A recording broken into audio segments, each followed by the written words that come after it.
Nursing medical profession का एक important part है और एक नर्स पेशेंट्स को अच्छा ट्रीटमेंट प्रोवाइड करती है। इसके साथ उनकी बहुत सी रिस्पॉन्सिबिलिटीज़ होती हैं। जिन कैंडिडेट्स ने नर्सिंग में जीएनएम या बीएससी किया है वे बहुत से हेल्थ केयर सेटिंग्स जैसे कि acute care hospital, urgent care centres, rehabilitation centre, nursing homes में काम करने के लिए क्वालिफाइड हैं। मोस्टली नर्सिस मल्टी स्पेशलिटी और सुपर स्पेशलिटी हॉस्पिटल में काम करना चाहते हैं। जब कोई भी स्टूडेंट नर्स बनने का सोचता है तो उसके मन में सबसे पहले ये क्वेश्चन अराइज होता है कि इंडिया में सबसे ज़्यादा सैलरी देने वाला नर्सिंग प्रोफेशन कौन सा है। जब आप नर्सिंग कॉलेज में एडमिशन के लिए अपने बहुत से ऑप्शंस को एक्सप्लोर करेंगे तो आपको ये पता लगेगा कि नर्सिंग में भी बहुत सी स्पेशलाइजेशंस हैं जिसके बारे में मोस्ट ऑफ नर्सिंग एस्पिरेंट्स को पता ही नहीं होगा। पर नर्सिंग भी एक हाईएस्ट पेइंग प्रोफेशंस में से एक है। तो इस वीडियो में हम इंडिया में सबसे ज़्यादा सैलरी वाले नर्सिंग प्रोफेशन के बारे में डिटेल में बात करेंगे और मैं आपको उन जॉब्स की सैलरी और एलिजिबिलिटी के बारे में बताऊंगा इस वीडियो में।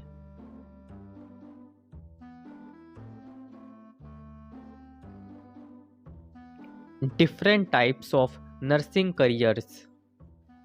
पेडियाट्रिक नर्स इंडिया में सबसे ज़्यादा सैलरी वाले नर्सिंग प्रोफेशंस में से एक है और इस प्रोफेशन में वो ही आ सकते हैं जिन्होंने पेडियाट्रिक नर्सिंग में एमएससी किया हो और इस प्रोफेशन में वो ही सफल हो सकते हैं जिनको बच्चों से प्यार हो। Paediatric nurses nursing home, child specialist hospital में काम कर सकते हैं। पेडियाट्रिक नर्सिस बच्चों के जन्म से लेकर उनके एडोलेसेंस के एंड तक हेल्थ केयर और मेडिकल केयर प्रोवाइड करती हैं। इन नर्सों को बच्चों की प्रॉब्लम्स को दूर करने और ट्रीटमेंट ऑप्शंस को समझने के लिए स्पेशल ट्रेनिंग दिया जाता है। और पेडियाट्रिक नर्सिस की एवरेज सैलरी 3 लाख से 4 लाख पर एनम होती है। पर एक्सपीरियंस पेडियाट्रिक नर्सिस की सैलरी लगभग 7 लाख से 8 लाख पर एनम होती है। और सेकंड प्रोफेशन है स्टाफ नर्स का। जब नर्सिंग की बात आती है तो स्टाफ नर्स सबसे अच्छा ऑप्शंस में से एक है। एक पेशेंट का इलाज डॉक्टर करते हैं लेकिन उस पेशेंट की देखभाल स्टाफ नर्स करती है। इसके साथ साथ उन्हें टाइम पे दवाइयाँ देती है। स्टाफ नर्स बनने के लिए या तो एएनएम या तो जीएनएम या बीएससी नर्सिंग कर सकते हैं। जीएनएम कोर्स की ड्यूरेशन 3 साल 6 महीने हैं और एएनएम कोर्स की ड्यूरेशन 18 महीने हैं और बीएससी कोर्स की ड्यूरेशन 4 साल है। कोई भी कोर्स पूरा करने के बाद आप किसी भी गवर्नमेंट या प्राइवेट हॉस्पिटल में जॉब पा सकते हैं। इस फील्ड में स्टार्टिंग में तो आपको 7 से 17 हज़ार रुपये मंथली मिलेंगे और मिड लेवल पोस्ट पे स्टाफ नर्स की सैलरी 18 से 37 हज़ार रुपये महीना होती है और एक्सपीरियंस स्टाफ नर्स की सैलरी लगभग 48 से 72 हज़ार रुपये महीना होती है। अब बात करते हैं आईसीयू नर्स की।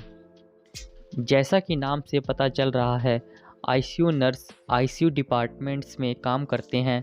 आईसीयू नर्स को क्रिटिकल केयर नर्स भी कहते हैं। Mostly ICU nurse life threatening situations में पेशेंट्स की देखभाल करते हैं। आईसीयू नर्स आमतौर पर cardiac disease, brain injuries, accident victims और कम्प्लेक्स सर्जरी के उभरने वाले रोगियों की देखभाल करते हैं। सीरियसली इल पेशेंट्स की केयर के लिए आईसीयू नर्स को फिज़िकली, मेंटली और इमोशनली स्ट्रॉन्ग होना चाहिए। आईसीयू नर्स की डिमांड दिन ब दिन बढ़ती जा रही है। आईसीयू नर्स को हाईएस्ट पेइंग नर्सिंग प्रोफेशंस में से एक माना जाता है क्योंकि इस प्रोफेशन में वो ही जा सकते हैं जिनको नर्सिंग में बहुत अच्छा एक्सपीरियंस हो।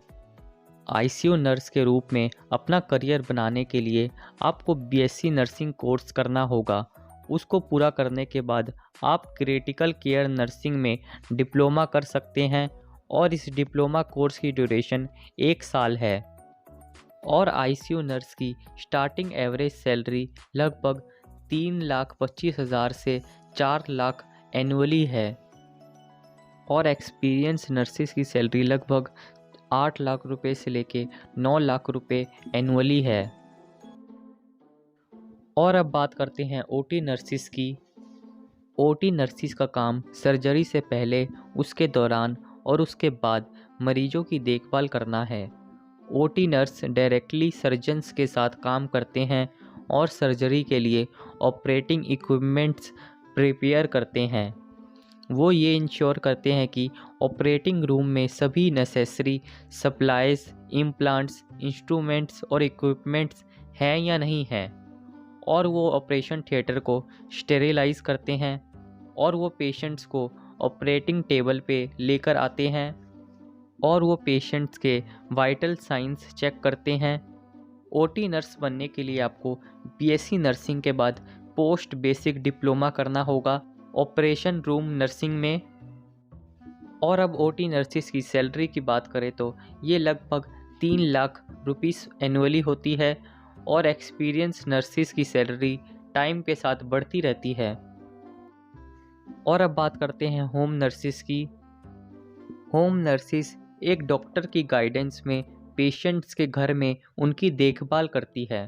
होम नर्सिस पेशेंट के घर पे रेगुलर विजिट करते हैं, जहां वो पेशेंट्स की कंडीशन को चेक करते हैं और वो उनके घावों का इंस्पेक्शन करते हैं, ड्रेसिंग करते हैं और पेशेंट के पर्सनल ग्रूमिंग और हाइजीन को मेंटेन रखने का काम नर्सिस का होता है।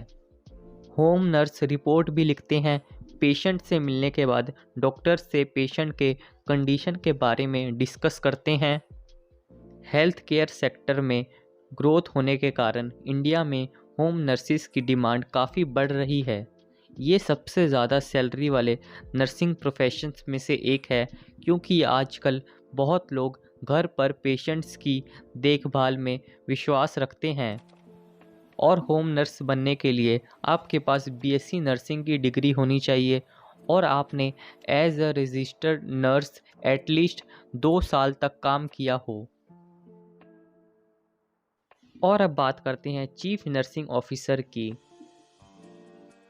कई हेल्थ केयर ऑर्गेनाइजेशंस, अस्पतालों से लेकर कम्युनिटी हेल्थ सेंटर्स तक नर्सिस पेशेंट्स को हाई क्वालिटी केयर प्रोवाइड करते हैं। उस हाई क्वालिटी केयर के लिए नर्सों की एक टीम कोऑर्डिनेटेड शेड्यूल पे काम करती है, जो ये इंश्योर करने के लिए काम करती है ताकि हर पेशेंट को एक अच्छा ट्रीटमेंट मिल सके। नर्सिस की इस टीम को गाइडेंस और डायरेक्शंस का काम एक चीफ नर्सिंग ऑफिसर का होता है। चीफ नर्सिंग ऑफिसर एक सीनियर लेवल नर्स होता है जो हॉस्पिटल या प्राइवेट क्लिनिक के डेली ऑपरेशंस की देख रेख करते हैं। चीफ नर्सिंग ऑफिसर नर्सिंग का हाईएस्ट एडमिनिस्ट्रेटिव रोल है नर्सिंग प्रोफेशन में, इसी कारण ये हाईएस्ट पेइंग नर्सिंग प्रोफेशंस में से एक है। और चीफ नर्सिंग ऑफिसर की लगभग सैलरी 9 लाख रुपीस से लेके 10 लाख रुपीस एनुअली होती है। तो इसी के साथ मैंने आपको इंडिया के कुछ हाईएस्ट पेइंग नर्सिंग प्रोफेशंस के बारे में बताया। और अब इसके कुछ फैक्टर्स की बात करते हैं जो कि नर्सिस की सैलरी में डिफरेंस ला सकते हैं। जब किसी प्रोफेशन की बात आती है तो ना केवल स्टडीज़ और एक्सपीरियंस इम्पॉर्टेंट रोल निभाते हैं, बल्कि ऐसे बहुत से इम्पॉर्टेंट फैक्टर्स हैं जो कि उस जॉब की सैलरी को अफेक्ट करते हैं। तो ऐसे कुछ फैक्टर्स के बारे में अब जानते हैं जो कि आपकी सैलरी को कम या ज़्यादा करने के लिए रिस्पॉन्सिबल होते हैं। फर्स्ट फैक्टर है सर्टिफिकेशंस एंड डिग्रीज। जैसा कि आप जानते हैं नर्स बनने के लिए बहुत से कोर्सेज हैं, जैसे कि एएनएम, जीएनएम और बहुत से ग्रेजुएशन कोर्सेज होते हैं और बहुत से मास्टर कोर्सेज होते हैं। तो जिन्होंने ग्रेजुएशन या पोस्ट ग्रेजुएशन किया है नर्सिंग में, उनकी सैलरी ज़्यादा होगी और एएनएम और जीएनएम वालों की कम होगी। और दूसरा फैक्टर है स्पेशलिटी। जिन्होंने किसी फील्ड में स्पेशलाइजेशन किया है उनकी सैलरी ज़्यादा होगी और जिन्होंने नहीं किया है उनकी सैलरी कम होगी। और तीसरा फैक्टर लोकेशन है। कुछ nurses as a school nurse काम करते हैं, कुछ ऑक्यूपेशनल हेल्थ नर्स के तरह काम करते हैं, कुछ हॉस्पाइस नर्स और कुछ होम नर्स की तरह काम करते हैं। तो जो होम नर्सिस होते हैं उनको तो विजिट के हिसाब से पे किया जाता है, और जो ऑक्यूपेशनल नर्सिस होते हैं उनको इंडस्ट्री पॉलिसीज़ के हिसाब से पे किया जाता है। और स्कूल हेल्थ नर्सिस को उनके ग्रेड्स के बेसिस पे किया जाता है। तो ये जो आपकी सैलरी है वो लोकेशन टू लोकेशन वेरी कर सकती है। और फोर्थ फैक्टर है एक्सपीरियंस। जो जूनियर नर्सिस होते हैं उनकी सैलरी कम होती है क्योंकि उनके पास कम एक्सपीरियंस होता है, लेकिन जो हेड नर्सिस होते हैं और जो डिपार्टमेंटल हेड होते हैं या नर्सिंग सुपरिटेंडेंट होते हैं उनकी सैलरी काफ़ी ज़्यादा होती है क्योंकि उनके पास बहुत एक्सपीरियंस होता है। तो ये थे कुछ फैक्टर्स जो कि नर्सिस की सैलरी को अफेक्ट करते हैं। तो इसी के साथ मैंने आपको कुछ हाईएस्ट पेइंग नर्सिंग प्रोफेशंस के बारे में बताया, और मैंने कुछ फैक्टर्स के बारे में बताया जो कि नर्सिस की सैलरी को इफ़ेक्ट करते हैं। तो इस वीडियो में बस इतना ही। मिलते हैं नेक्स्ट वीडियो में किसी और टॉपिक के साथ। और वीडियो इन्फॉर्मेटिव लगी हो तो इस वीडियो को लाइक करें और इस चैनल को सब्सक्राइब कर दें।